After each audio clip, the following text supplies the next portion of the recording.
out, and were concerned that you were going to spend the rest of the day feeling really tired and The most lovely thing, Amelia, was that you were just totally accepting of me. There was no hint of criticism, just the fact that we could just relax, and there wasn't any pressure on me to do anything, to be anything. You gave me permission just to be, in actual fact, that day, which was pretty amazing.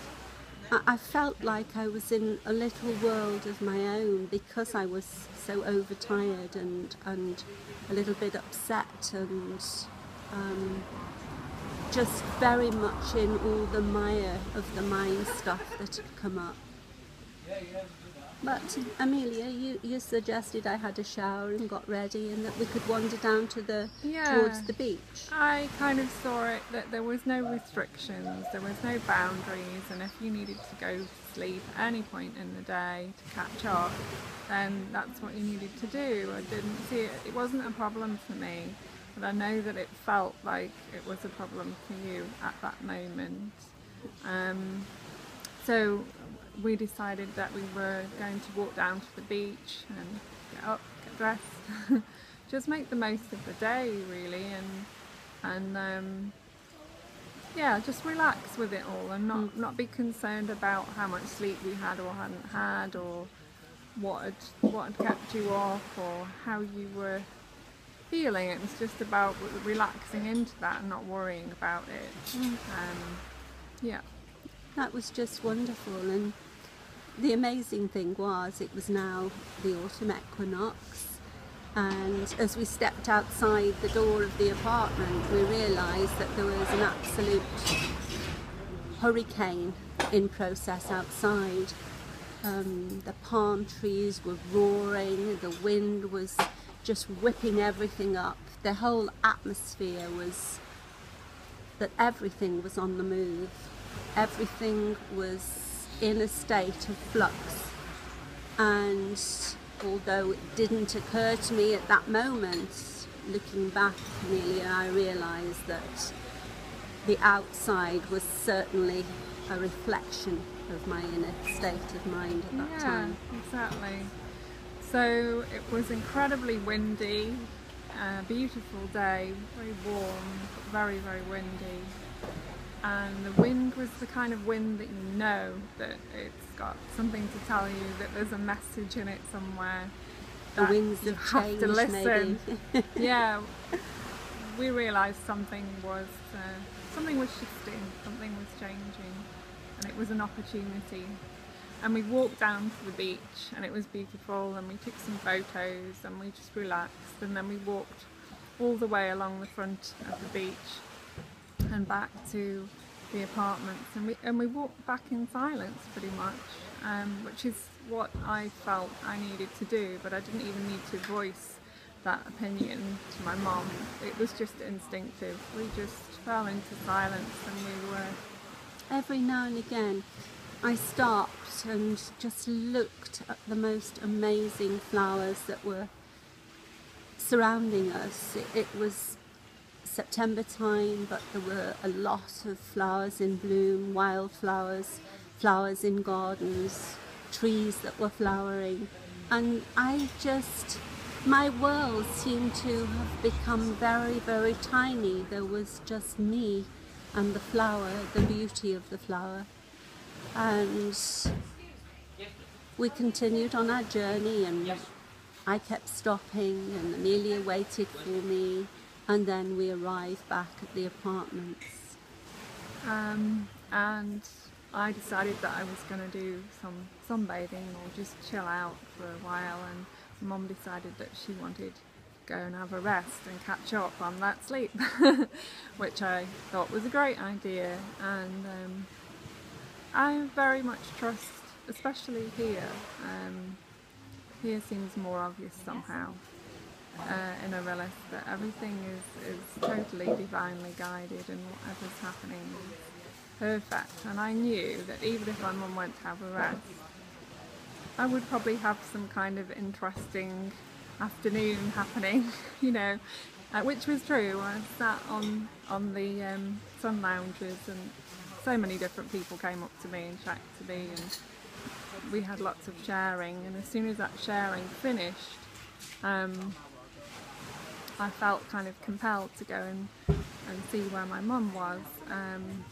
And I walked into the apartment, and there was a feeling, a deep sense of emptiness in the apartment, and I couldn't feel that my mum was actually there, although I'd looked in her apartment and she wasn't there, so it was where else could she be? What had happened was I'd had a couple of hours sleep that afternoon, a deep, deep, peaceful sleep. And I woke up still feeling very peaceful, very relaxed. And as I stood up in the bedroom, I heard these words.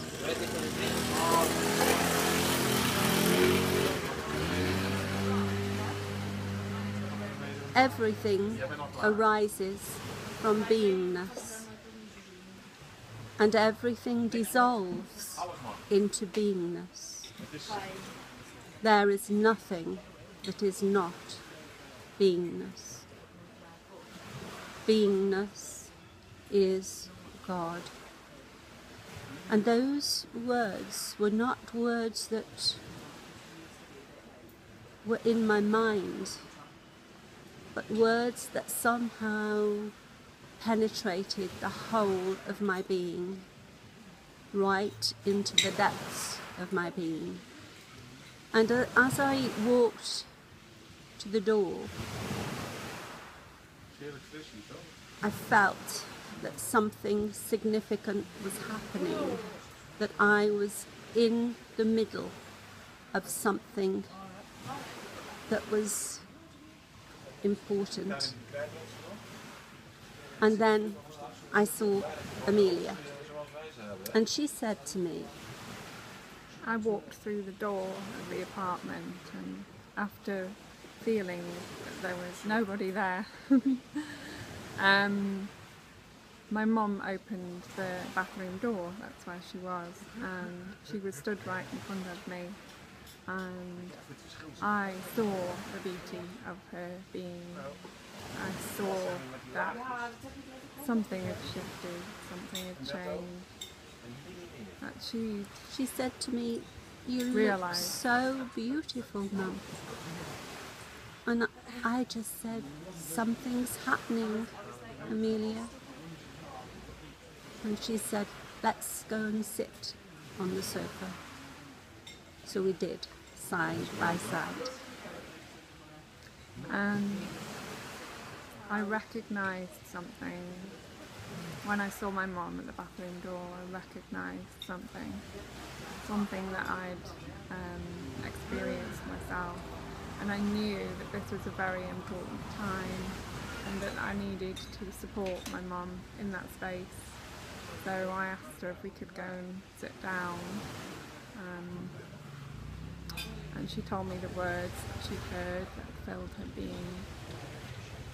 And I felt this space open up, this beautiful, expansive space. It's now, the truth of now. The presence, God's grace opened up. And we rested in that. And I watched my mum fall into that space. It was very, very beautiful, and a wonderful sharing, and a great recognition for me to see that space and to see my mum fall into it. It was very, very beautiful, very touching. And as I rested deep within myself,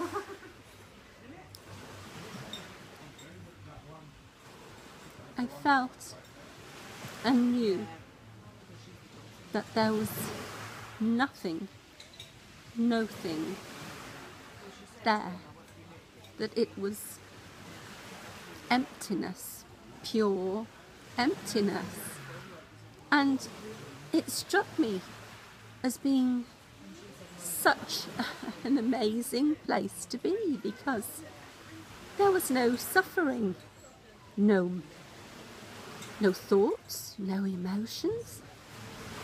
And in actual fact, I realised that there was no mind, that is the pureness of my being, and the pureness of the being of each one of us, of course. And that there was no judgment, there was no expectation. All there was simply acceptance and a state of being whole. And I began to laugh. I began to laugh because it seemed like everything that I'd been through in my life, all the suffering, all the games that the mind plays, all the negative thoughts, judgmental thoughts, that they weren't real. They had no substance, that they dissolved just as everything dissolves in and through God's grace. And so we are not defined by those things at all, not in reality. We are simply beings of light, experiencing and expressing God in all his diversity, through all our unique ways. And that was so simple and so beautiful and so amazingly, just amazingly wonderful, and such a relief, a massive relief. I felt my part was to just be there and to be present for you in that space, and to hold that space with you, to ground you in it. And I remember putting my hand on your back to bring your energy down, to keep you grounded, and yes, to hold you in that. And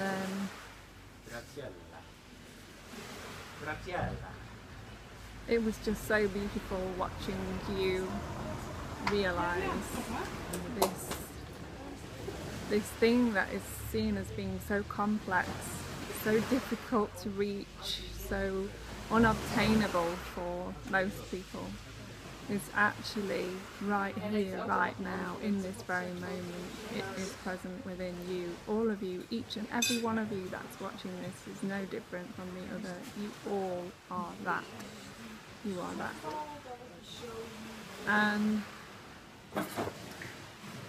it was just, I just feel so grateful, so much gratitude for being able to witness that and to be a part of that, and to have been brought to that moment by grace, and to have experienced that, to notice that myself, to see that. And it is amazing.